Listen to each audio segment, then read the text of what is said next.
Secretary of the Democratic Women of Monterey County. Welcome to our second online event since life as we know it took a sharp turn in March. We are so pleased that you're here with us today and appreciate your continued support and involvement. Despite the global pandemic, our mission is to educate and inspire must continue, especially in this critical election year. Thank you all for coming to yet another Zoom meeting. Okay. Today we have several elected officials and special guests with us. They are Lisa Berkeley, Marina City Council member, Jan Schreiner, Marina Coast Water District trustee, Karen Strasser Kaufman, former 5th District Monterey County Supervisor, Sarah Hargrave, Policy Analyst for Supervisor Mary Adams, and Karen Arrocha, Vice President of our Monterey County Democratic Central Committee. Thank you all for joining us. I have a few announcements to make before we get started. First, our next event will be on August 31st when we'll welcome back Congressman Adam Schiff. Like last year, this event will be open to current members only, so please be sure your membership is up to date. You can visit our website or on our main page where you'll see a button to join or renew your membership. If you have any questions about your membership, please contact us at membership@dw-mc.org and our team will get right back to you. And in October, we have moved our most important event of the year, our annual sustainability event, online. This year we'll be planning a very special gathering to honor State Senator Bill Monty and Supervisor Jane Parker. So please mark your calendars for Sunday, October 4th at 1 p.m. More details to follow. And last, our annual non-event fundraiser has so far raised over $5,000. Thank you everyone who's participated. For those of you who don't know, this is a fundraiser where we invite you to not attend our event or yet another Zoom meeting. If you would like to donate to help elect candidates who support our values, there is still time. Please go to our website and go to the Take Action page. It's a very easy process. And now our board member, Lisa Berkeley, will walk us through the format of today's program and discuss the technological aspects of how this will work. Thank you. Thank you, Dawn. Okay, welcome everyone. And just to go over a few quick housekeeping rules. First and foremost, this is being recorded and will be posted on our website in the future. Then also we want to go over questions and answers. So when the time comes when we have our speaker in the chat box, which let's go over this. If you are on a desktop, your dashboard will be down at the bottom. If you're on an iPad, it will be on the top of your screen and you'll see the chat box. It says chat and you can type your questions in there for the speaker or any other thing like that. And we'll be monitoring it and then sharing those questions with our speakers. Then after our speaker, Dr. Arrocha, is done, we'll have time for Q&A. And let's talk about how you can raise your hand. So again, on your dashboard, if it's an iPad, it's up at the top of your screen. If it's a desktop, down at the bottom, you'll see something called participants, and then you'll see a little up arrow.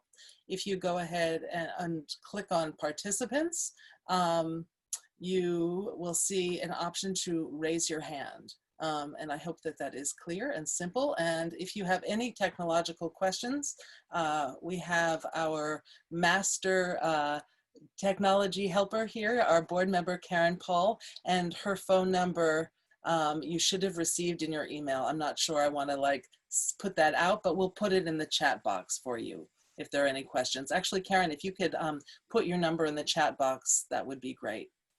Will do. Let's see, what else? I just had on a personal note, I would just like to say that I'm so excited about our guest speaker, Dr. Arrocha. I had the honor of being his student a number of years ago, and he is one of the special professors who has the courage to push past the standard norms of teaching, inviting students to think outside of their comfort zones and the standards of norm of international politics and into the realm of exploring how to better humanity. And while that's not always comfortable, his worldview rooted in compassion and dignity is so greatly needed now, and it's an honor to have him with us. And on that note, I'm going to turn us over to our DWMC board president, Kate Daniels. Thanks, Kate. Lisa, thank you so much. I actually was hoping that you would introduce the senator. Is she not able to visit? Is she not able to get on? Oh, my apologies. Okay. That's okay. Hold Have on a special second. guest with us. That's right, absolutely. We have Senator Ana Caballero. And Kate, if you want to give a little bit of an introduction to her while I am finding her on the screen. So I'm gonna pivot like we've pivoted so much, and I'm gonna have to do this from complete memory because I'm on an iPad and I don't have the notes I prepared for Lisa, but I'm gonna do this because I really believe that Senator Caballero is really a shining light, and she is a leader that we are so lucky to have here in Monterey County. She is senator of, I believe, the 12th district, and that covers the Salinas Valley and parts of other counties, including Stanislaus and Madera and Fresno counties. And she's been in public service for more than 30 years. And what I remember from my childhood is when she was the mayor of Salinas.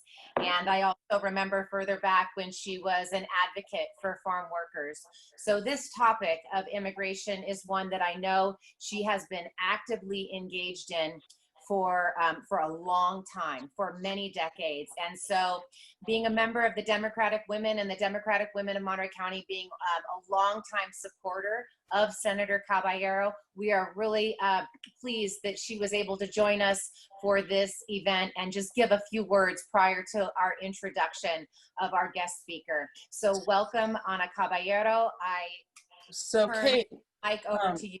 I'm going to interrupt your excellent introduction, and unfortunately, it looks like she may have fallen off the call. No, I'm here. I'm here. Yep. Okay, I'm so very sorry. I had my internet issues. I'm using my phone. Okay. So we're gonna have you be the voice then, because we don't see you on screen at the moment. So if you would just be kind enough to share your wisdom and your words, we would love to hear from you. Great, thank you so much. I probably did this wrong so that you can't see my face, but that's okay because you don't need to see me. I can be the voice of reason. Thank you so much for that great introduction, Kate. I appreciate it, and good afternoon to everyone, and welcome to today's webinar, Migrants as Pawns and Foes, and how the Trump administration is dehumanizing migration. I'm really excited to join you, and thank you to the Democratic Women of Monterey County for creating these opportunities for all of us to interact and to talk about uncomfortable conversations regarding race, justice, and inequities. In order for us, the only way we can organize and commit ourselves to long-term change is for us to understand, what are the policies and what are the things that our federal, state, and local governments do, and to impact immigration and immigrants, but also to understand our own role in either sustaining the current system or changing it. And so when we address the issue of immigrants and migration in our society, we're also debating the issues of political, social, and economic power. And I see social injustices daily in the many rural communities in my district. As you said, Kate, it stretches from Fresno County up to Stanislaus County, and then San Benito and the Salinas Valley. And the issues that we see on a daily basis are the lack of safe drinking water, the lack of affordable housing, food insecurity, the lack of access to healthcare, lack of access to technology, quality education. All of these are issues that have been made starkly clear during this pandemic.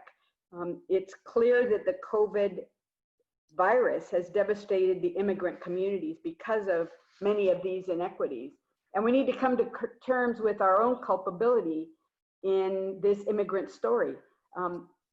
There's no question that migrants come to this country because we're a magnet. They come to change the history of their families. And many of you have seen that in a really short period of time, what a change in your own family if you come from an immigrant family. But we also recruit immigrants to come to this country. Businesses recruit through the H-2A program, tech companies, construction, tourism industry, and government creates inhumane barriers. We're going to talk about the Trump administration because of the cages and the complicated application process and the criminalization and the family separation. All of that is horrible. But it didn't start with the Trump administration. Democrats have been in power as well, and we haven't done what we needed to do to really tackle this issue and to make substantive changes that would help our families. And then at a local level, we recruit and then we segregate. We create an underground economy of housekeepers and people who take care of our yards and who take care of the kids, and then we create segregated neighborhoods and schools and living arrangement and workplaces, who gets hired and who gets promoted. So this battle for political and economic power is displayed daily in the Trump administration and its disregard for humanity. But I think it goes way beyond that. And I think it's incumbent upon us as we start looking at Black Lives Matters and some of the injustices that we have in terms of racial inequality, that we also understand that for many immigrants, they fit right in with that. And that it's within our power to change that. California has been a leader in changing some of the ways that we treat immigrants, but we have a long way to go, and we can't do it by ourselves. We've got to have the federal government on board as well. So thank you so much for the opportunity to say a few words today. Thank you also to Dr. Arrocha for your participation and your research, and we are honored to have you join us today. And I know that what you do with today's information depends on each of you, and there's much work to be done. And know that I stand ready to work collectively with each of you to dismantle the political and social systems that promote racism, injustice, and oppression towards our immigrant communities and our African American brothers and sisters. So thank you so much. And I just want to say that this organization has been on the forefront of bringing progressive thinking to our region. And I really want to thank you so much for doing that. Thank you, Senator. It's so hard when we don't have the opportunity to clap and collectively and express our gratitude, but thank you so much for those words and that introduction, and for your leadership and for your service. And what you said is really apropos to the introduction to this conversation, because what I've discovered in preparation for this event, in looking at the work that Dr. Arrocha does and having the opportunity to have a conversation with him, is you are absolutely correct. This goes much deeper than the Trump administration. He is the current racist in chief, but this is a systemic problem. And when you look at just the title of Dr. Arrocha's book, Compassionate Migration and Regional Policies in the Americas, that is what's missing from this conversation. That's the uncomfortable conversation, I think, that so many of us grapple with and haven't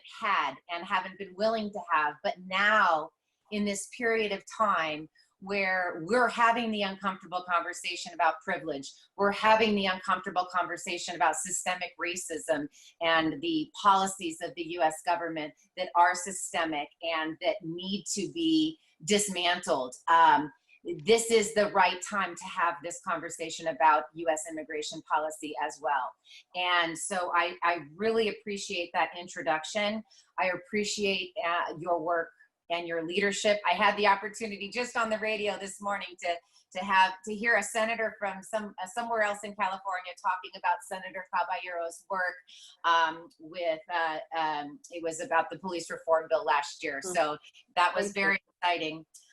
Dr. Arrocha, who is joining us today and is going to be our speaker for the next 35 minutes, is an associate professor at the Middlebury Institute of International Studies. We're really pleased that we have Ms. right in our backyard, because it provides the opportunity for our organization and our community to connect with thinkers and leaders, thought leaders in these fields, such as the one that Dr. Arrocha teaches in. He teaches courses on international development, migration, and human rights.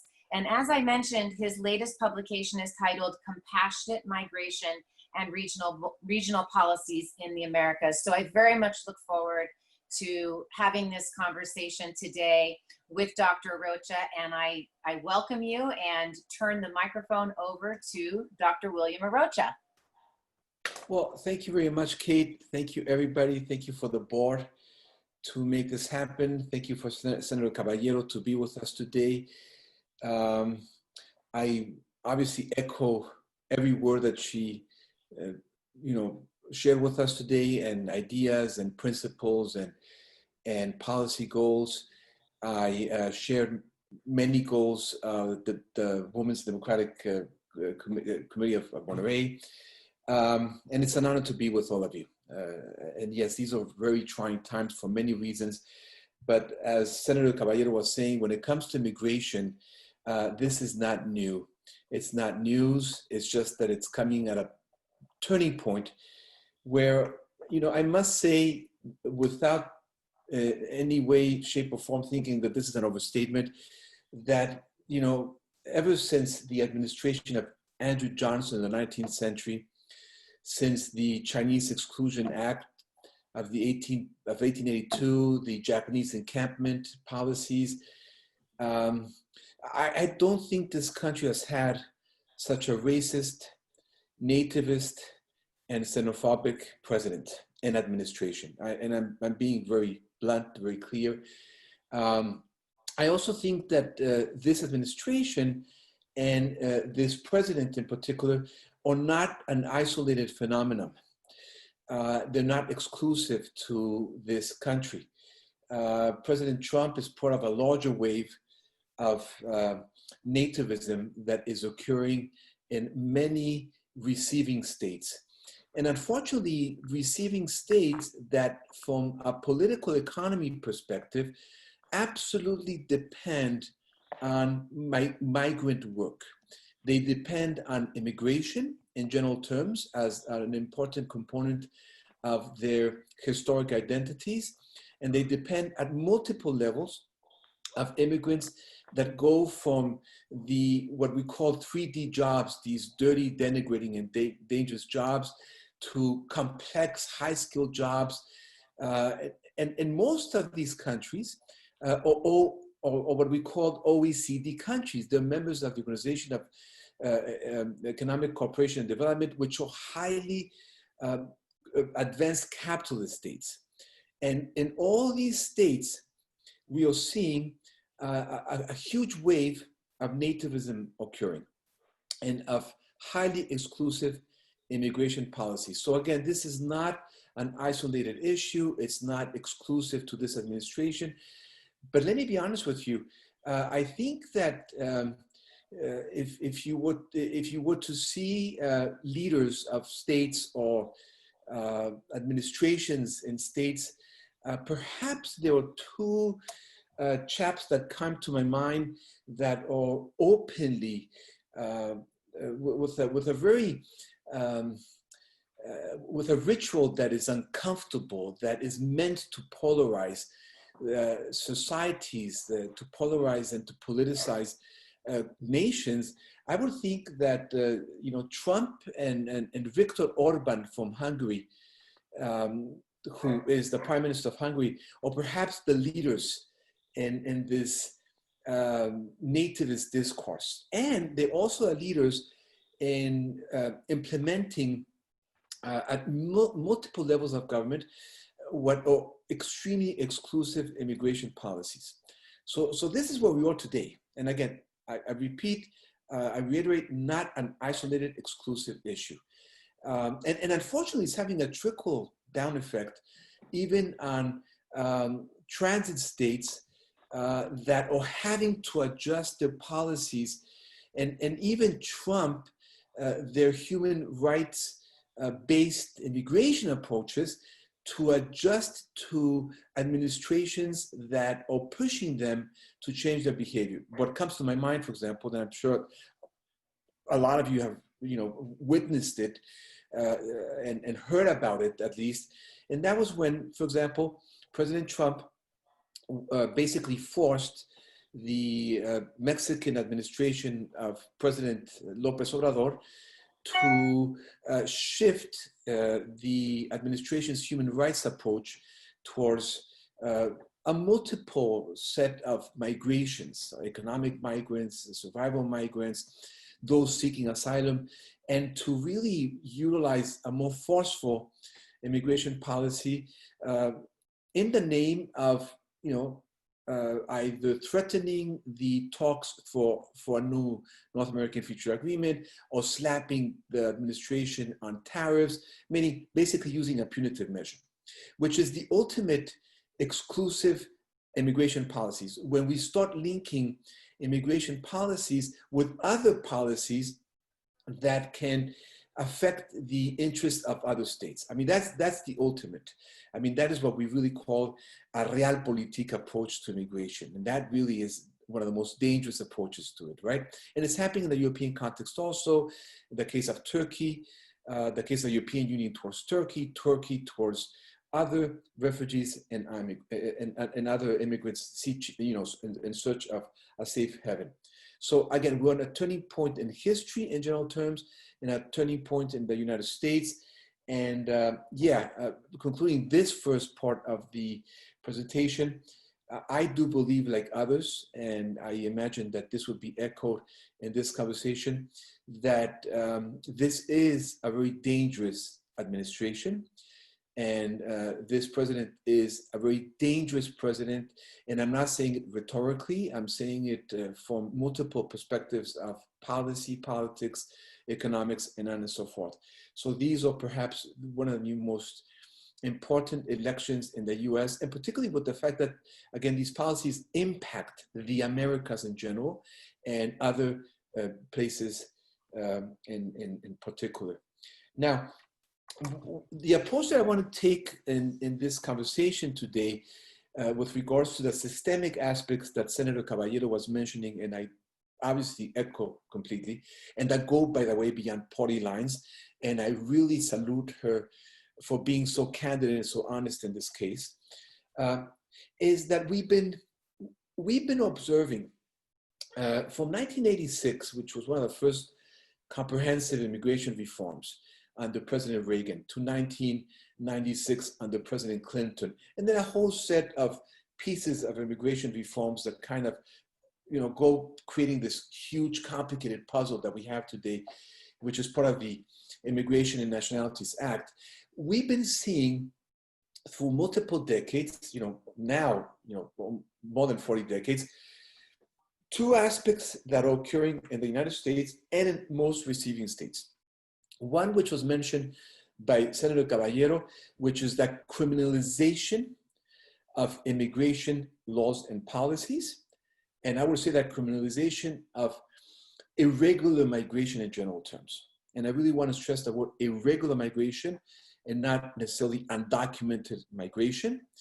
And by no means illegal migration. I think we need to get away from that discourse that demonizes individuals that have as only two goals as to come to work and contribute to our society or to unify with their loved ones. The other aspect, and I will go in detail with these issues as the conversation proceeds.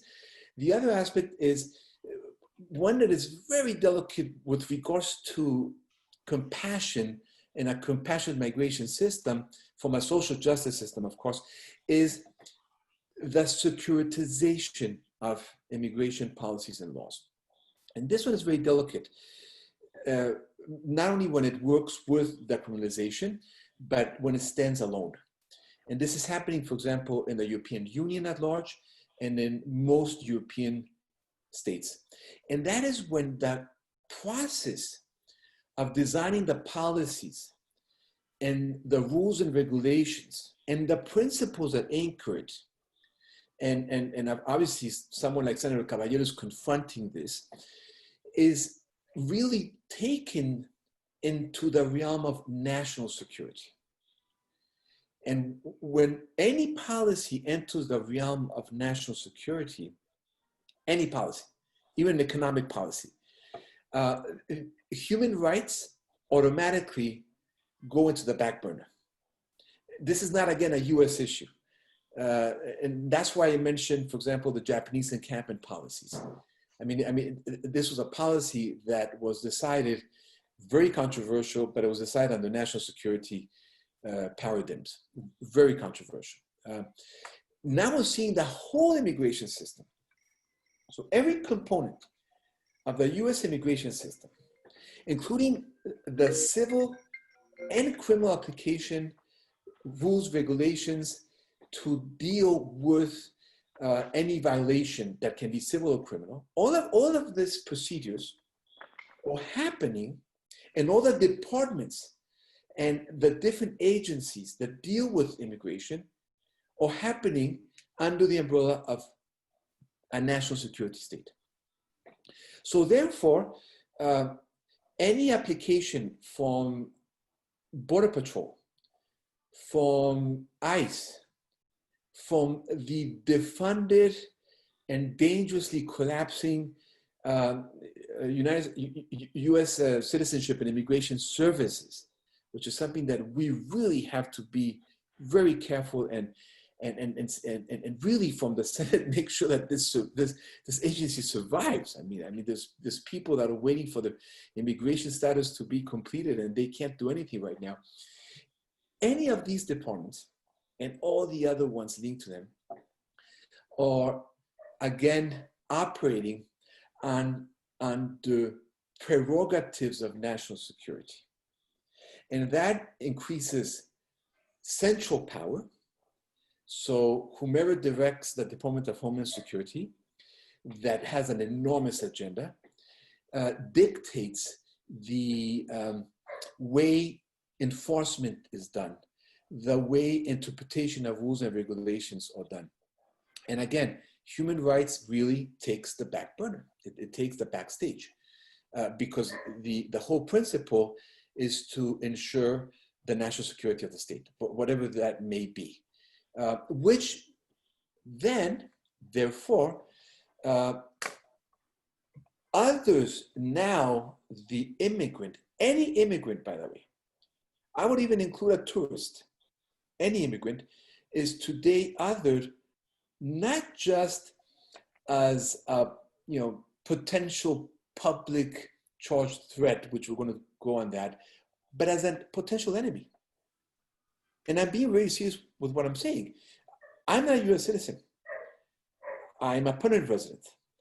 And when I come into this country, I'm in a way presumed not innocent, but I'm presumed actually culpable of something. Meaning my persona is already in a way divested when I enter the airport, when all my fingerprints are taken, when my iris is being observed, meaning I basically not presumed innocent anymore. And this is what any immigrant is confronting in general terms. And then every policy that starts moving along, depending on the cases, obviously enhances this issue. So I think that's for me the most important aspect, the securitization of migration and of course the criminalization. Now, how does this affect any possibility of embracing a compassionate migration policy or compassionate migration actions? Well, let me start with what I understand as compassionate migration and how the work that I've been doing relates to this concept. For me and for some of my colleagues, compassionate migration is not coming from a paternalistic perspective. It's coming from a social justice perspective. And that, again, helps me echo Senator Caballero's words. Compassionate migration has to be part of social activism. It's not a passive aspect of just establishing empathy with regards to those who are suffering from what are really today extremely unjust and unfair rules and regulations with regards to the mere fact of crossing the border for a better life. So compassionate migration requires action. It requires actions at multiple levels. There are actions that are bottom top and vice versa. These are actions that involve civil society organizations, that involved non-governmental organizations, that involved state institutions. California is a leader as a state in implementing actions that can be considered as compassionate. As a matter of fact, I would say that Kevin De Leon's initiative that became SB 54 is in a way an expression of compassionate migration. It suffered different changes that we understand why they had to happen. But the main premise was not just to secure public safety. It really was to accept the fact, to acknowledge the fact that most of migrants that are in an irregular situation in the state are working individuals. They are here really to contribute to a society.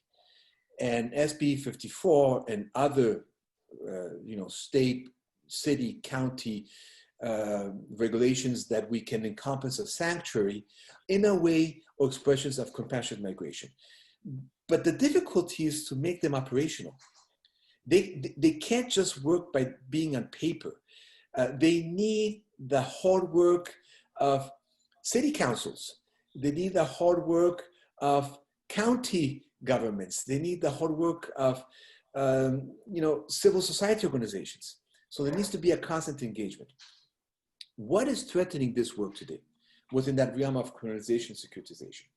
Well, I'm going to just go to one particular issue that I think, if I was empowered to change it, would be to really work on decriminalizing the way today both the Immigration Nationality Act and the U.S. Code deal with assisting and helping immigrants that do not have proper immigration documentation, which really hinders compassionate migration, including those policies that are now institutionalized as SB 54 and others that can also be linked to city policies.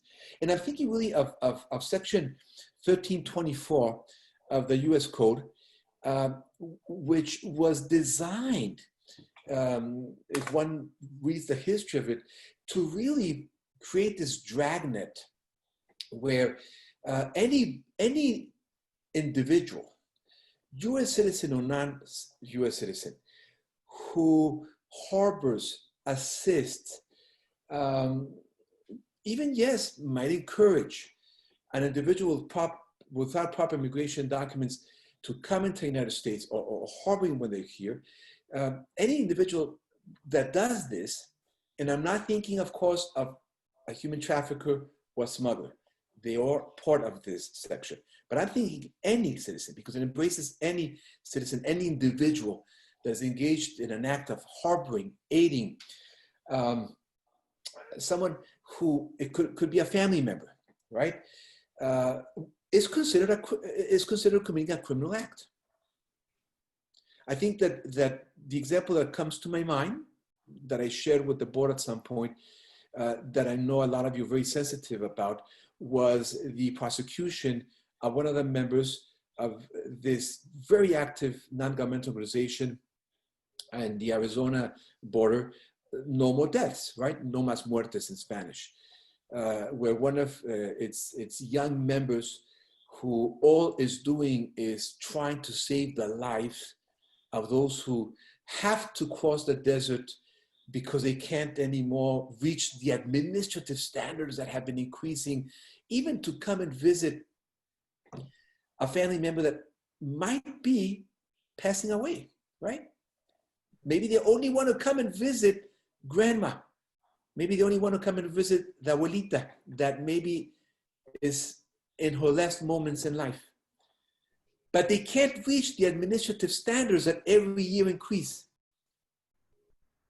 So yes, and they can't just go and present themselves to an immigration officer in, let's say, El Paso, Texas, or wherever, and say, hey, I want to come here because I want to see my grandmother who's in Illinois and who's passing away. Well, get your documents in order. I don't meet the standards. I don't meet the financial standards. I just don't them. I mean, I'm a working class Mexican or Guatemalan or Argentinian or from wherever I am. So these are classic examples. And they're going to cross to the desert. Who's going to help them? Is there a sense of compassion? Is it part of the American ethos or not anymore? Any individual that would be assisting that individual would be prosecuted.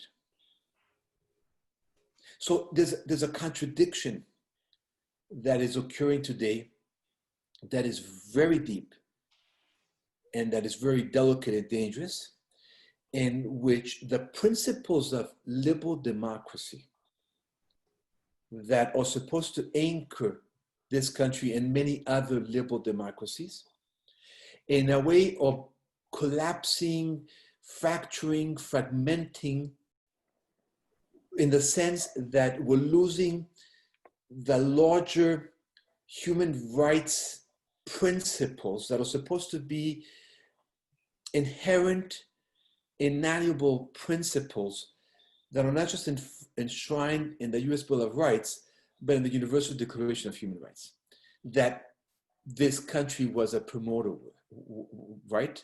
With, people like Eleanor Roosevelt in her pen writing the Universal Declaration of Human Rights. I mean, talking about powerful women Democrats, there's one right there, right? Where Madame Roosevelt was directly involved in writing the Universal Declaration of Human Rights. And this is very delicate because that small act of not being able to help an individual, regardless of their immigration status, and being prosecuted because of that, in a way, that small act is disrupting the main pillars of liberal democratic orders. And when you get to that dimension, then it's only a question of time of the chipping away of all of those rights, including those that citizens should have. So it starts breaking away the rights of citizenship too. It starts weakening not just the rights of migrants or immigrants, but also of citizens. So today, US citizens, not just immigrants and migrants, and so migrants, the ones that are crossing the border, immigrants, the ones that are going to stay or staying, but US citizens are seeing their most fundamental rights being chipped away. So anyway, that has to be worked in Congress ASAP. We cannot continue waiting for that.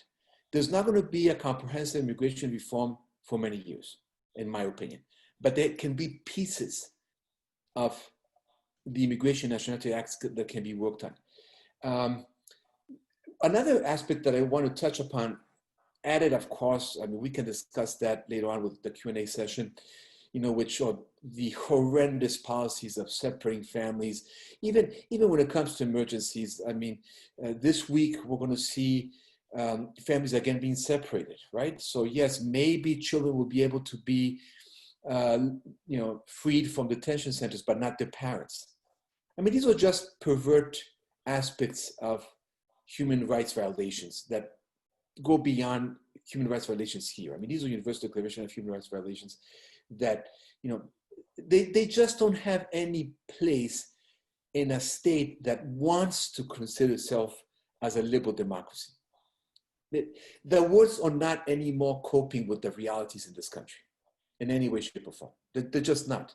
And we have to not just be aware of it, but we have to work to make sure that we start, stitching again all of the pieces of liberal democracy that are just cracking, just being cracked and being thrown away. I chose, and as another example that breaks down the idea of social liberalism in this country, which is the public charge rule that is being applied today. The public charge rule has been applied in immigration policy for many decades, but today it's really been applied at multiple levels, and it really again puts in jeopardy liberal democratic principles, because it really punishes at the core of a society that's supposed to be compassionate the individual that, for example, needed food stamps. We don't call them food stamps anymore, but okay, food stamps.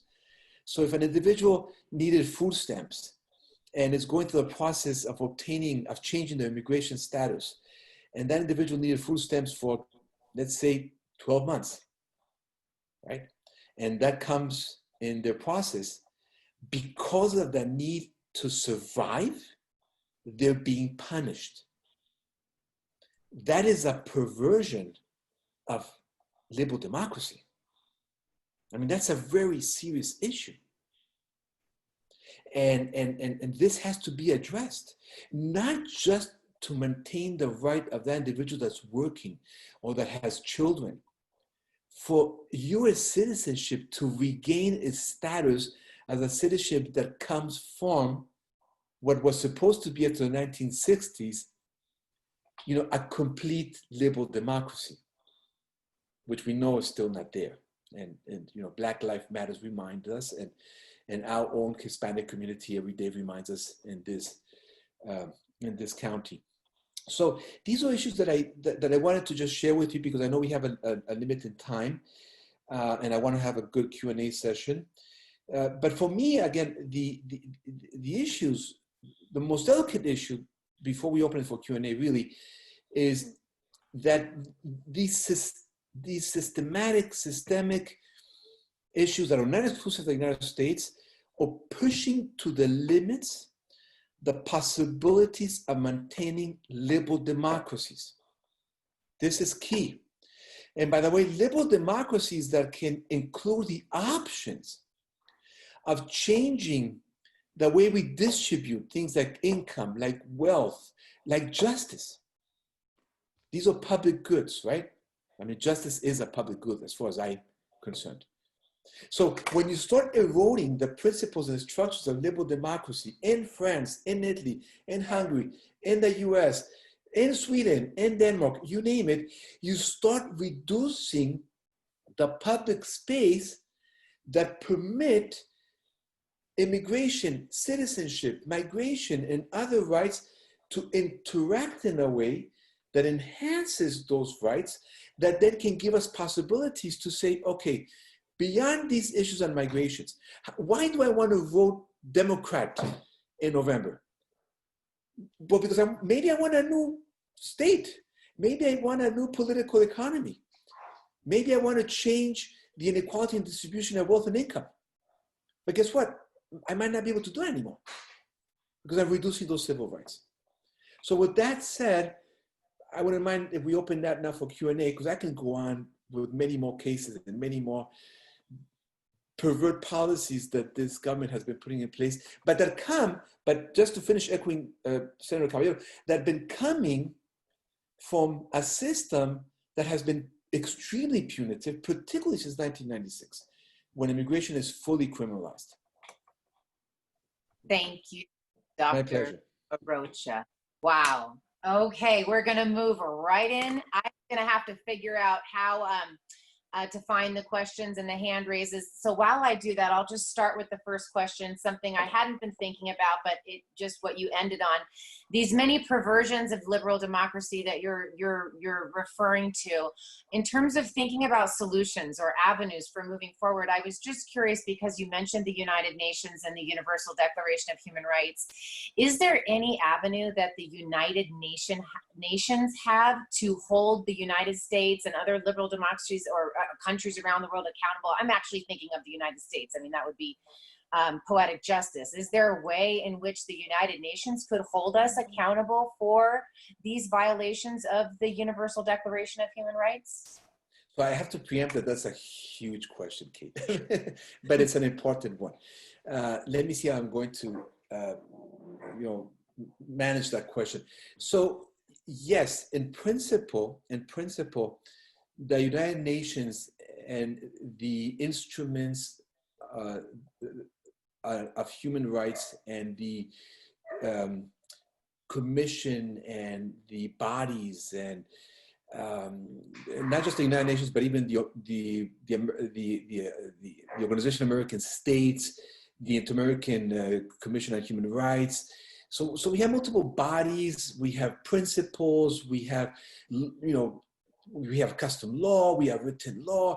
So we have a lot of instruments that can be used, that are being used, as a matter of fact, that are being used to denounce actions that the US government takes that violate agreed upon by the US and all United Nations member states.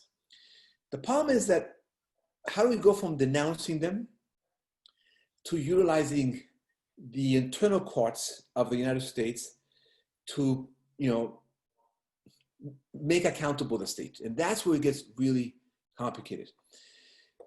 When it comes to the state itself and how it refers to, for example, the highest international court, which is the International Court of Justice, we have a problem already. And that is that as an act of Congress, the US does not accept the jurisdiction of the International Court of Justice. Mm. And that's a problem for US citizens, by the way. I'm really coming back to the US citizen. It's not just a problem for other states that have maybe suffered from a violation of international law applied to state relations. It's even applied for US citizens, right? So, because they can't count on that jurisdiction. The US is not a member of the International Criminal Court. So it cannot use that court, which is the more cosmopolitan, newest court that is supposed to, really make accountable individuals that represent the state that are committing, really crass human rights. So the US doesn't consider it as, forget the jurisdiction, it just does not consider it as a legitimate court. And as you know, there's been a whole campaign against it happening in the past 6 months. So the US doesn't consider the jurisdiction of resolutions that come from committees on human rights. It just doesn't consider those resolutions. So we have to use the internal courts. And the internal courts are equipped, but they cannot operate if a US citizen doesn't use them. So the court itself cannot enact itself and say, well, I'm going to prosecute. You can't do that, right? You can't be the prosecutor and the judge. So US citizens have to learn to use the court system. And this is a very complicated issue in immigration. I'm not just talking the normal process of everyday immigration cases. I mean, those are already very complicated. I'm talking, based on your question, Kate, the big human rights violations that require, a different level of the use of the courts. Immigrants, as you know, if they are irregular, don't have the possibility of counsel. I mean, well, they could pay one, but they don't have the possibility of public counsel. So they're totally, disenfranchised and defenselessness, in a state of defenselessness in that sense.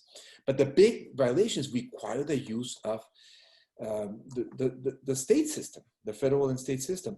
And that requires a re-education, on how U.S. citizens understand the power of the courts. And we're not quite there yet, but I think we need to start carrying that. So I don't know if I fully answered your question, but Absolutely. yeah, it's a tough one. Thank you so much. And I'm going to go to Dawn Alva now because she's got her hand up, and that means someone has posted a question in the chat. Sure. Hi, Kate.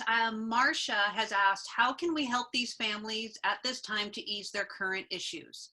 And just to preface that, another one of our members, Jan Schreiner, has reached out that there is an organization, RACES, as part of the conversation to how we can help. And I'll put the website in the chat because it's a little complicated. But if you could help with that question for members that want to assist, that would be awesome. I think that members who want to assist need to reach out, through city government. Salinas has multiple NGOs. Senator Caballero has worked with them. I worked with NGOs in Salinas. I worked for many years with an organization called Juntos Podemos that dealt more with, issues between first the police and then the community, and then expanded to other needs for families. Mainly geared with our, Mexican American, Central American families in the county. There are many non-governmental organizations, but there are also many,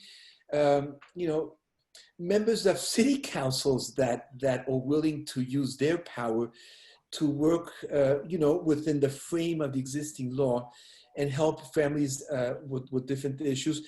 And then of course, we do have a large army of bona fide attorneys that are trying to, and pro bono, that are trying to help families as much as they can. I mean, they can only physically speaking have so many cases, but we have an army of them. I can't always mention their names. They're out there. Obviously, who comes to my mind right now, just because we have a very strong relationship, and she's also the honorary Mexican consul, is in the county, which is Blanca Sarasua, right? And who also knows other organizations. Sometimes it's good even connecting with the Monterey Foundation and asking them what foundations do they have on their list that deal with families' needs in general terms, and they have a list of them. I don't work with all these organizations. I mean, I have to be dealing with research and classes, but there are possibilities. And then some city governments are more active than other city governments to help families, for sure. Again, depending, I mean, this is a huge state, right? It's a whole country in itself. Some counties are more welcoming than others. I wish I could give that individual a list of those organizations, but again, the Monterey Foundation has an enormous list of many foundations. And the government of Salinas in itself has the list of these organizations that can help. And yeah, someone is putting in the chat, the American Civil Liberties Union, absolutely. The ACLU is key. And by the way, when I saw in the chat ACLU, that's an organization that actually is working to maintain those civil, U.S. civil rights, the Bill of Rights alive, right? And those bills of rights are echoing the Universal Declaration of Human Rights. So they're the ones that trigger the courts to work. I'm sorry I did not mention that before, but they're key in today's environment. Thank you, Dr. Arrocha. Josie Wilson has her hand up. Josie, you can go ahead and unmute yourself and ask your question. Okay. Hi, Dr. Arrocha. I'm Hi, Josie. really appreciating your talk. One of the things I get frustrated with is that the Republicans and Donald Trump in particular have these sound bites that are so untrue. And I mean, coming down the escalator and announcing his candidacy and talking about the wall and talking about the thugs and the rapists and all that. And the facts don't seem to matter. So, and what I mean by that is, there's a clear indication that immigrants are more law-abiding than non-immigrants, regardless of legal status, and among other things. what you're presenting is really a very nuanced understanding of compassion, but it's like compassion doesn't seem to hold water against these sound bites and a very few examples of bad actors. How can we respond to that with people who just go, oh, you know, a rapist, whatever, a murderer, whatever? I'd love your thoughts on that. Okay, so to the different parts, Josie, from your thoughts and your ideas, and I'm going to try to address all of them. So with regards to the compassionate aspect of it, compassion is always one of those tricky concepts and practices, right? And that's why I wanted to make sure that, at least from my perspective, we understand compassion as a very activist approach in which the actors involved in that approach have a very specific understanding of social justice too, right? And that approach does require, in many cases, accepting the fact that laws might be broken in those actions. Again, so helping someone by putting water in the desert can be considered a crime. So the question is, do I commit the crime in the name of humanity, or do I keep strict to the rule of law and say, hey, we are a country of that respects the rule of law, and therefore I'm not going to put water, right? So here you enter these paradoxes and these tensions between where and when is the rule of law becoming oppressive to the same principles that it's supposed to protect, and where and therefore why it has to be violated, by the way, right? And these are ethical questions that go beyond just legal questions, more than ethical questions. Now, for someone like Trump, compassion can be understood in other ways. He's used, as a matter of fact, in the past, compassion. But as a matter of fact, I remember his first address to the union, for example, he talked about having compassion to those who deserve compassion, which are American citizens. He was responding to this very complicated case that happened in San Francisco, where an undocumented migrant apparently found a pistol. The pistol ricocheted and a woman died. The intent was not to kill the woman, but the woman died. And it was obviously, you know, as traumatic and sad as it was for the family, it was overblown. And the use of compassion on his side was, we need to have compassion to those law-abiding citizens and law-abiding immigrants, you know, those who stood on the line, or the citizens themselves, and the state needs to be compassionate towards them. And that can be, you know, understood from a different perspective of compassion. And then he will use the rule of law to enact that compassion. So in this case, compassion can actually be a harsh action.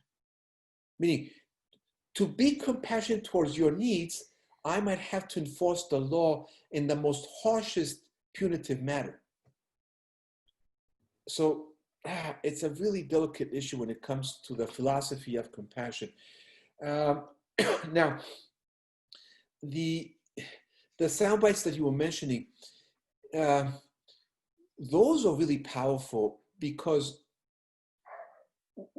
we have to really, I remember when Trump was the candidate, and how many individuals in both the Republican and Democratic Party were not understanding how Trump was fitting and his sound bites in the crisis that the state has been going through.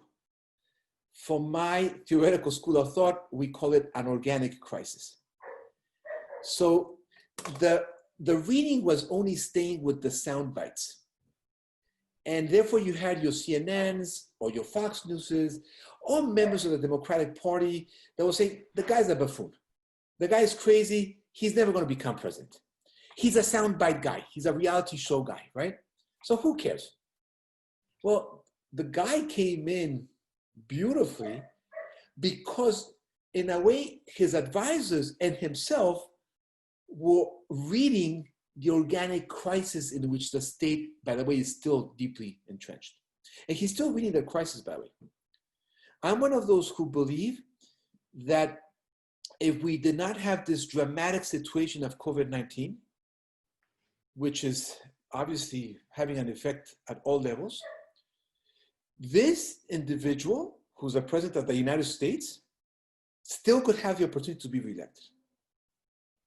Because the structural crisis of the political economy is still there. Now, coming back to your point, Josie, the dramatic aspect of his sound bites is that they became a discourse that has been anchored through policy from day one. So from the moment he came into office, all of those sound bites became political discourse. And that political discourse structures policy. It's not just a rhetoric discourse, right? It actually structures the policies that anchor that discourse.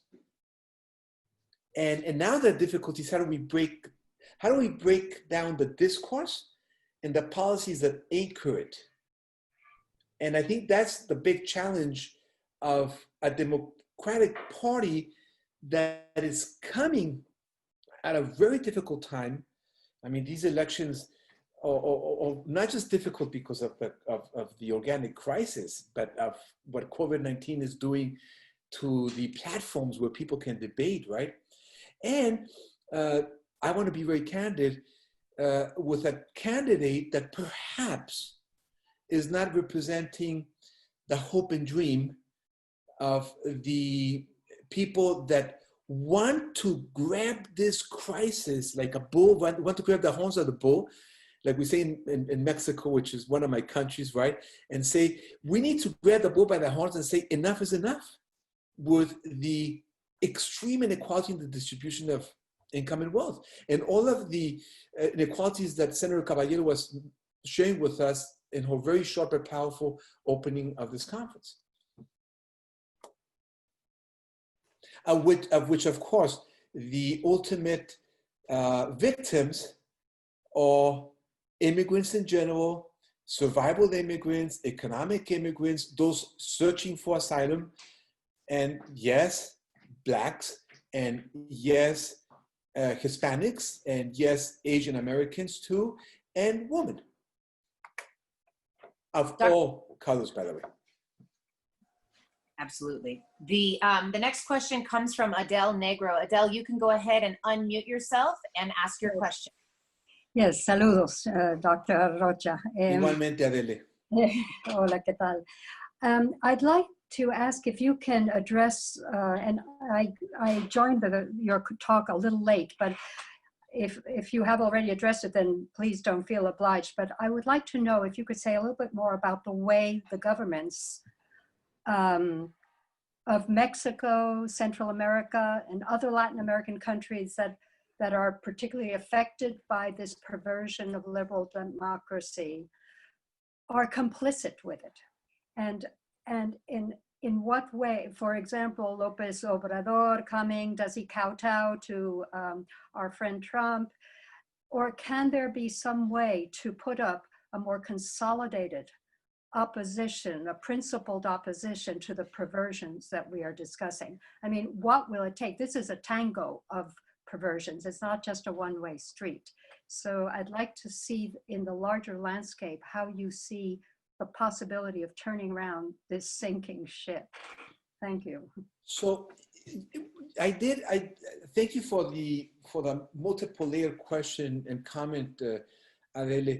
I did, en passant, of course, mention that one of the systemic issues that we're living, a systemic process that we're living, not just in the United States. When I started this talk, I was very clear that what's happening with regards to exclusive immigration policies is not unique to the United States, right?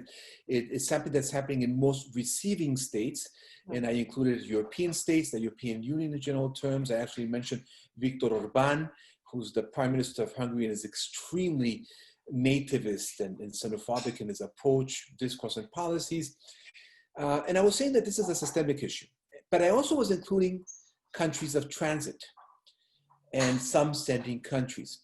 And I actually gave the example of how López Obrador, the president of Mexico, saw his arm being twisted by President Trump when he basically blackmailed from a realpolitik perspective, he blackmailed President Obrador and said, look, if you don't send your National Guard to your southern border and you don't stop this massive wave, which by the way is overblown, of irregular migrants from Central America, then we're going to slap you with tariffs.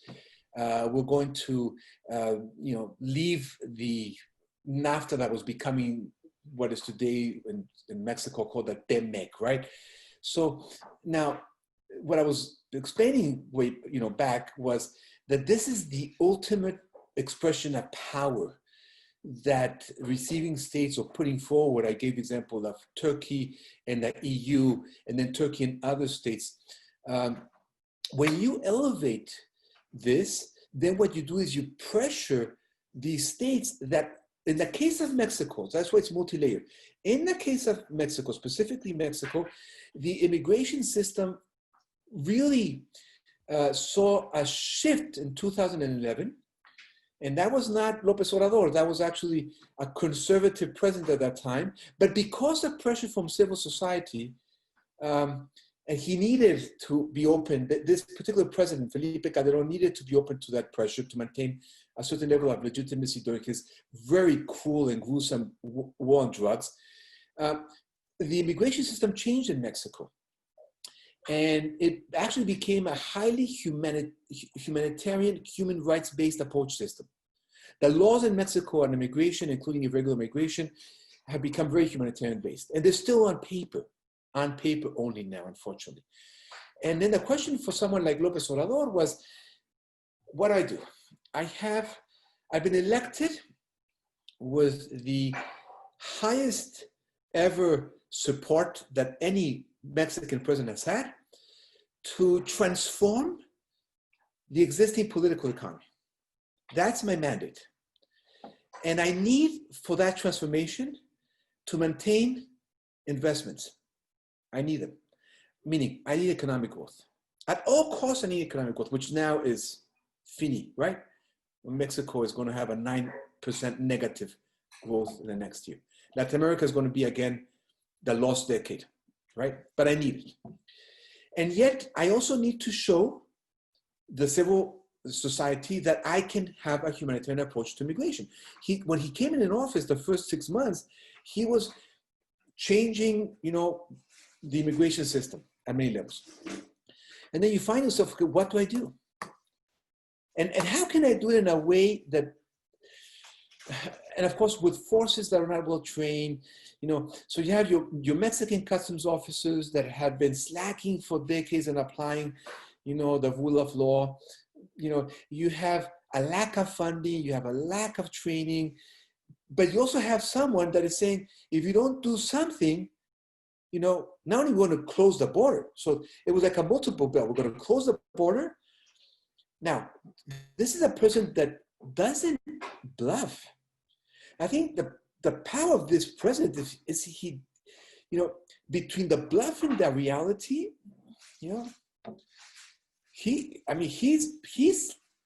he has slapped tariffs on every single one of his allies. When I use allies, I'm thinking NATO. Every NATO country today is under some kind of regime where they have punitive tariffs from the US administration. Let alone China. That's just from both parties, by the way, not all people in the parties, but from both parties, China has become the new enemy, right? Now, in the case of certain Central American states, that's a different story. So not all governments in Central America agree, believe, embrace a humanitarian approach. This is not a general issue, right? Regardless of some governments, I'm thinking Nicaragua, that have a government that on paper, way long ago finished, have kind of like a social democratic perspective of government, right? Beyond that, most Central American governments are very clear-cut neoliberal governments that actually see in intra-regional migration, even though there's agreements between Central American countries to have free movement of migration, they see intra-regional migration as a threat. So for a lot of these governments, Trump came as a blessing. We think, oh, thank you, sure. We can't stand migrants coming into, we can't stand migrants from Honduras coming into Guatemala. We can't stand migrants from Guatemala coming to Costa Rica. We can't stand migrants from El Salvador coming to Honduras or coming to Costa Rica because they tax our very weak, welfare systems in the case of Costa Rica, or because they already tax our very weak structures when it comes to, maintaining social peace and social order. Because of course, even though we don't have civil, wars there, the same conditions that trigger the civil wars are still there, right? The same economic and political conditions. So for some of these governments, Trump didn't have to blackmail them. For them, it was like, hey, thanks God we have a friend in the White House that can justify us being more punitive. So it's a conundrum. It really is. I think that in the case of Mexico, we're going to be having elections in 2021, legislative elections and many governorship elections. And I think that López Obrador is quite aware that, hoping that Biden wins the elections, that he's quite aware that he has to start reestablishing the humanitarian approach of the Mexican government. He has to, because that's going to backfire him. He came to be the president with a very strong support of the civil society in Mexico, and he's losing that support. So he's going to have to bring back the humanitarian approach. But he has to wait, and his last trip showed it, he has to wait until this openly racist, but also an individual that knows how to use the monopoly of power and violence of the state is out of his office. So he can't do a lot right now. Thank you. The next question is from Marlene Martin. Marlene, you can go ahead and unmute yourself and ask your question. Hi, I'm going to give you a magic wand. Americans recognize the humanity of kids being taken from their parents and sent wherever. How can we help them recognize the humanity of other people? This seems like a deep educational thing. Yesterday I was at a meeting setting out guidelines for Monterey Peninsula College's new president, and teaching that kind of inclusion was, actively teaching it was on the list. Do you have suggestions? It's so obvious that we're dealing with human beings, but we're failing to see that. Can you remind me of your name, excuse me? Oh, Marlene Martin. Sorry, Marlene. So let me be a little blunt, Marlene, and thank you for your comment. I'm not convinced that neither Mexicans, nor French, nor Italians, nor Americans in general have a particular sensitivity in general towards children's rights. And let me qualify this. It's taken many decades, centuries and decades of work by those who actually believe that children should have rights to finally establish, domestically speaking, rights for children, and internationally speaking, a convention on children's rights of which the US is not signatory. So there is an international convention for the protection of children's rights. The US has ignored it. So that is telling me something, not that Americans do not believe in children's rights, but that there are many Americans in power that believe that certain rights do not transfer to children. And I'm going to give you the example of education now that you mentioned the college. K-12 education in this country is not a right. It's an obligation. So it's an obligation towards parents or custodians to send the children to school. But it's not that child that has the right to go to school. So we have to keep that education, Marlene. We have to keep it. Meaning, what's happening with children that are citizens or children that are immigrants is so pervert, and yet the laws to protect them are still so weak that, of course, those who get the shortest part of the stick are going to be the immigrants. Now, my concern is that I have not seen the level of response from the media and from, I've seen senators and I've seen members of Congress, not many, but some, and very powerful ones, that are shouting out loud, how can we dare do what we're doing to children? But I'm not seeing it at a level where, you know, really, I'm seeing the courts and I'm seeing the branches, particularly the judicial branch and the executive branch fighting, you know, because of ACLU and other, you know, attorneys coming in and suing. So we're having a big fight between the court, you know, between the judiciary and in the White House and the executive. But I'm not seeing the outpour of people saying, how can we dare do this to children? Which tells me that even rights for children cannot fully be implemented without a constant education of what is the right of a child. Where does it start? Where does it finish? If it finishes. So I agree with the essence of your comment, Marlene. I respect it, I support it, but I think that we still need many decades of work to give those children rights. And by the way, rights that are not just inherent, in my opinion, but that go beyond any status. I mean, this is a country that is considering children in certain criminal cases as adults. How can that be? How can you consider a child an adult, even if the act that he or she committed, as brutal as it is, just because of trying to make sure that the punishment encompasses everybody? What are we going to keep putting down from 18 to 16 to 14 to 12 years certain acts to be trialed as adults? Oh, that's a slippery slope. But I've gone too far. Thank you so much, Marlene, for your What about the other part of helping us see the humanity of people not from Northern Europe? We as a nation, how do we teach our kids and teach ourselves as citizens to actually see the humanity? That's a very good point. And yes, I think it does deserve us to elaborate a little more. And that's part of by the way, that's part of the compassionate migration policies that we suggest in the book and that I've been working in other articles. Okay, so one of the first things that the educational system has to do, but remember, we don't have a centralized educational system. And right now, it might be a blessing, to be honest with you, right? With the Secretary of Education that we have. So it could be a blessing right now, but maybe not in the future. But not even at the state level, we have a fully centralized system of education. But I still think that the educational system needs to embrace multiculturalism.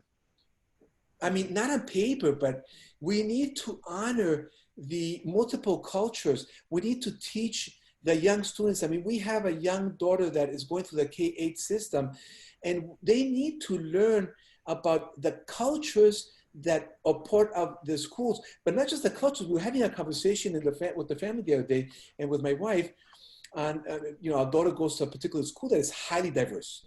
I mean, extremely diverse at many levels. But of course, embracing diversity also means, for my daughter, for example, and others, embracing the complexity of the political economy of that diversity, right? Because, okay, the European Americans have a privilege that perhaps other European Americans, as Americans from the South, but that have a different color, do not have. And they live in conditions that maybe violence is a response to the conditions that they live. And that violence can be transmitted in school. And then of course they become demonized as, well, it's the colored guys that commit the acts of violence. Well, yes, and what condition, in which conditions are they living, right? So that's really important. And then of course, work at the level of so that's schools. I mean, for me, the school is critical. There needs to be a revamping of the curriculum that includes education on immigration and immigrants. I mean, come on, you still see the books, the school books, Marlene and others, and you know it better than me. There is an absolute schizophrenic understanding of immigration in this country. There is the romantic image of Ellis Island, right? My family, Adele knows that my family from my mother's side came from Italy through, just like Adele's family, through Ellis Island, and I'm sure many others that are joining us today, right?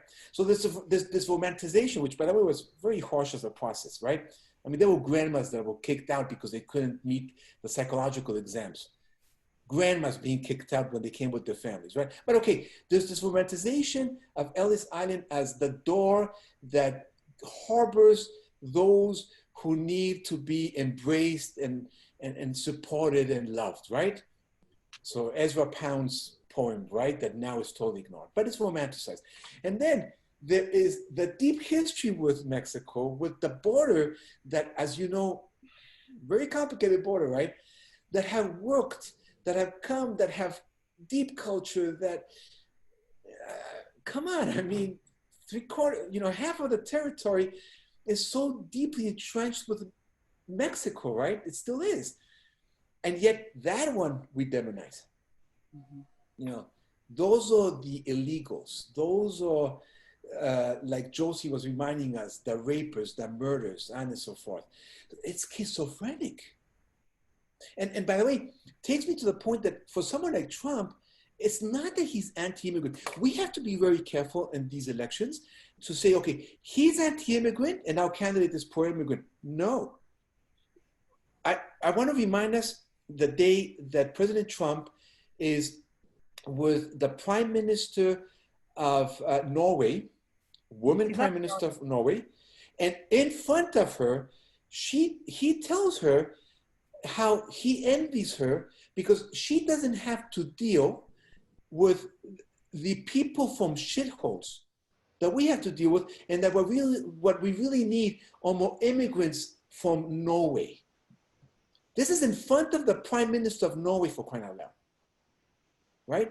So now, this is not Trump only. Millions of Americans believe that. They don't mind talking about, my grandmother's Russian and she came through Canada and she did not have proper papers. I mean, I'm talking this year. I'm not talking the romantic years, right, of the turn of the century. No. My grandmother lives in New Jersey. She's Polish or she's Russian, and she came through Canada, and it's really cool because she didn't have to present papers, and we love her. Oh my God, that's terrific. And let's try to help her. Let's have a community potluck. Let's get the money. Let's get the attorneys. Let's work for her. If that same abuelita was from wherever, a Latino country, the community would be scared to go out. They do it, by the way, but they're more scared to go out, get the money, get an attorney to help abuelita. Dr. Arrocha, I'm going to interject because I'm conscious of the time, but you had me thinking in that last bit there about Melania Trump. There's your example. Of course. Thank you so much. I have a couple announcements, but I'm hoping, Lisa, you can unmute everyone so we can all give Dr. Arrocha a round of applause because he deserves it. He's given us some real food for thought to organize around. So take the opportunity, take what you've learned today to direct your thinking and your organizing as we go down this election path. Thank you so much.